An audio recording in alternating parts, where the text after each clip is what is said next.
bolesti. Jo? Brada dole, teď se zaměříme na oblast první a druhé čakry a dýcháme krásně do podbřišku. Jo, dlouhý nádech, výdech a cítíme, jak všechny ty tkáně se tam začnou pohybovat, jak si je procítíme. A potom se podíváme maličko výš.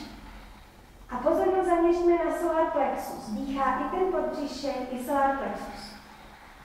Jak dlouhý nádech se vůbec nám nejde potokám, až se zakloníme. Ale jak otevřen, protáhneme a zprůchodíme tu přední linii. Podíváme výš a srdíčko, hrudní.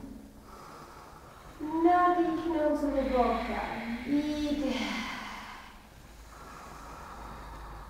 Jo, krásně nadýchnout, otevřít. Výdech do sebe. A potom pomaličku, jestli to jde, zaklánět i hlavu. Kdyby ne, tak se může dát dlaň, kdo má s krčím páteří problémy, tak můžete poradit prostě jednu dlaň do kříže a druhou za hlavu jako do polštáře. Jo, odložit tam tu hlavu, protože je úplně v pohodě a zaklání se to, ale je potřeba pak ty ruce vystřídat. Jo? A pak je možný dlaně až na paty. Páně protlačujeme stále vpřed. Ale každý si zůstává ve své pozici, kde je mu dobře, kde už to přestane pak dýchat. Tak tam už pak dál nejdeme. Výborný. Nejdřív ruce na záda a potom nádech na hlavu.